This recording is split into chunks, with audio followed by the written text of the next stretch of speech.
Very, very easy to filter on this, especially because it does not have the panniers in the back. But I suspect that with the panniers it would not be that easy. This is a very wide old thing, and with the panniers on the back it would be even wider.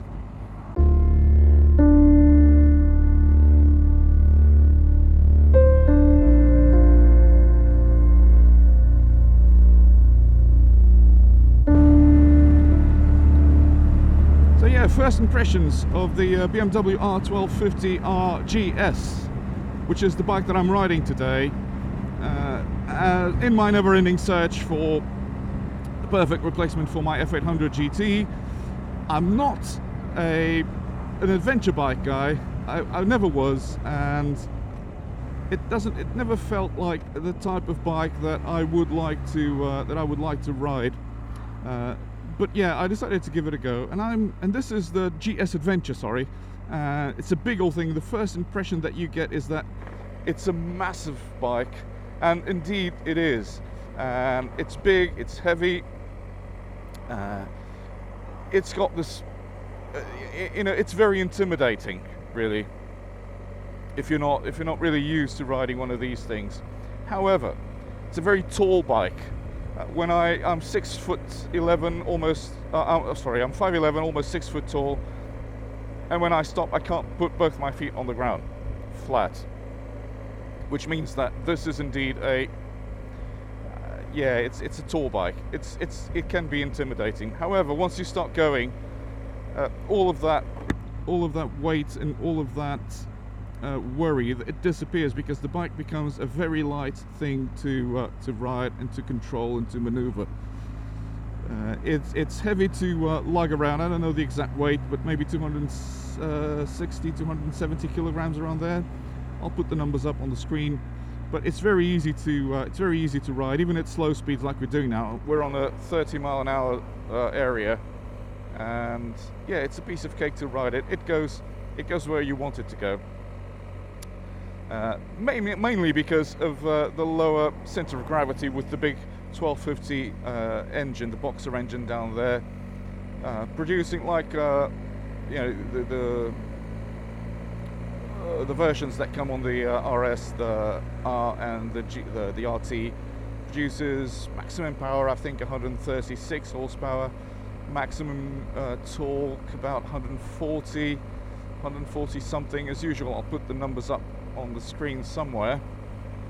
And the center of gravity being so low, the weight being so low on the bike, despite this big huge tank here, I don't know, 24 liters, I think, 30 liters, not sure.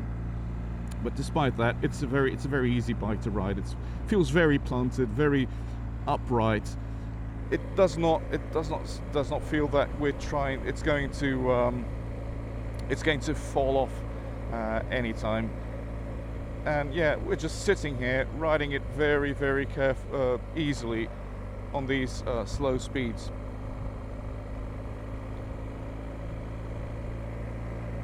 Comfort-wise, yeah, as you'd expect, it's a very comfortable bike to be on. I suspect we could do, or I'm sure we could do, very, very long hours on this a day. It's very comfortable. The seat is not super cushy and plush, but it is comfortable. And well, I mean, this is just a short ride, so my bum is still very, very nice and comfy. But I don't think that it would become sore after a few hours because of the seat. So it's very comfortable. Riding position, very upright. Now the handlebars, for me at least, they are in the right position. Everything feels very natural. My arms are extended, but not too extended. And yeah, it feels very, very natural, very, very nice. This particular bike comes with all the electronics you could think of. It's got riding modes, 4 different riding modes. Right now I'm on dynamic. It's got road, it's got rain, and it's got enduro. So depending on your type of riding and the circumstances you're riding on, it's yeah, you can switch between those modes, and it's very easy. You can switch them on the fly. You just select the mode using the mode button here, let go of the throttle, and the thing switches back to it switches to that mode that you've just selected. So Really, really easy. You don't have to worry about anything. And yeah, what else about this bike? So like I said, all the electronics got cruise control, very, very useful, not just for longer motorway stretches, but also to, for example, just move the windscreen up and down, because this is done via that knob there. And yeah, you need your hand free to do that. So if you just set, so let's see, let's go down to 30, activate the thing, set the cruise control to that speed, and then you just turn it right to bring the windscreen down, turn it left to bring the screen up. So I'm going to leave it on its highest position here, because it does provide a good amount of wind protection, as the rest of the bike does as well. So yeah, the amount of wind protection, I mean, with the tank with a fairing like this, protecting you from the wind, with this big old windscreen at the front, you wouldn't expect anything less from this. So I'm going to go, I'm not sure if this is a 30 or a 20, so I'm not going to go crazy on here with the speed cameras. But yeah, very, very easy bike to ride at low speeds. It goes wherever you want it.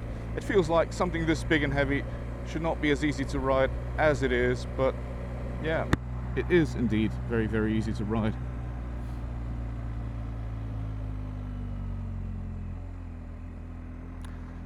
So the bike also comes with quick shifter and an auto blipper, so up and down shifting without using the clutch, except for first gear, of course. Like I've said before on other reviews of BMW bikes, that do have the quick shifter. It's not an option that I would consider initially, because yeah, for my type of riding, I don't really feel the need for one. But and also, I don't think it's a very smooth quick shifter. The blipper is not that bad. Shifting down, it's okay, and the bike matches the revs automatically, and you get these nice pops from in this case from the Akrapovic can that it comes with. So I suspect this is not. It is a third-party edition, but yeah, this particular bike comes with the Akrapovic can. But shifting upwards, you have to keep positive action on the throttle, and brakes are very nice. I was distracted, but the brakes are great. It's got twin 4-pot calipers in the front, 320mm discs, if I'm not wrong, 24mm disc on the single disc on the rear with 2-pot calipers. So yeah, very good braking action going on.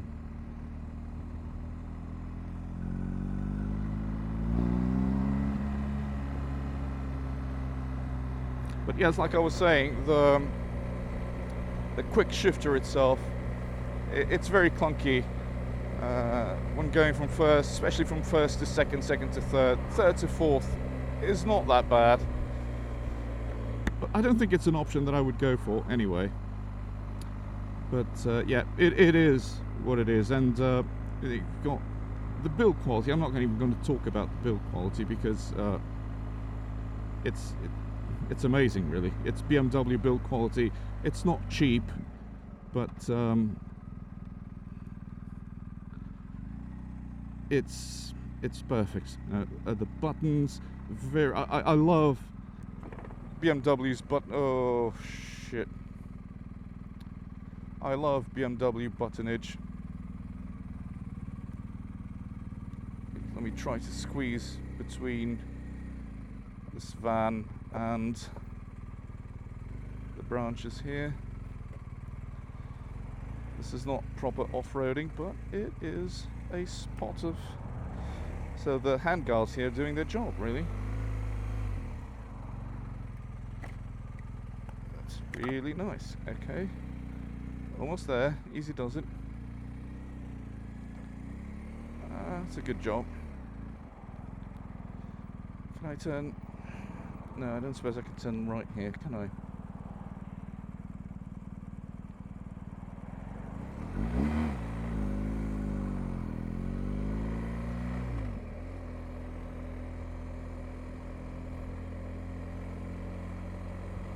Is there a roundabout anywhere? Maybe here. Yep.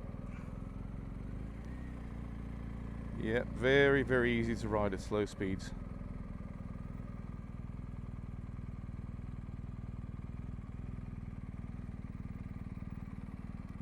Once I stop, I'm getting used to this, but once I stop, it's a very tall bike. I've got I'm on tippy toes with both my feet, and if I leave my legs hanging on the side, my feet don't touch the ground. I have to be on tippy toes to be able to hold the bike. But again, because it's so well balanced, it doesn't really feel that hard to balance the bike and to hold it on a standstill. Yeah, very, very good. It hasn't changed my impressions of the adventure bike type of thing, and I don't suspect that this is a bike that I would buy to replace my my GT. I don't think so, especially because I with other types of bikes like the RT, for example, on the market, where we can that are specifically built or designed for touring, and because I don't do any off-road, I'm not really interested in doing off-road, and I don't think that if you spend 20-something grand on a bike like this, I don't think you're going to be very comfortable taking it off-road on crazy adventures anyway. So for most people, I suppose that this is going to be a touring bike anyway, and I fail to see the point of having an adventure bike as a tourer. And I'm not saying, I mean, I'm sure it's perfect for off-roading, for, you know, adventuring, but as a touring bike, it feels perfect, even for the passenger on the back. But if you compare this with a touring bike like the RT, for example, and I'm not even going to mention the 1600 GT or the GTL, because we can't compare engines. You can't compare a boxer twin with an inline six, for example, the one that comes with the GTL. But we can with different types of bikes with the same engine, for example, like this one and the RT. The passenger has a much bigger seat to sit on, a much more comfortable seat to sit on, and it will be a much more comfortable place to be on long distances than this one, I think. And even for the rider, it's a lower bike. Although it's a big bike as well, it's not, for me at least, it's not as intimidating, and and it's ideal for long distances. So that's why, as good as this bike might be, it doesn't feel like it's the right bike for me, if that makes any sense.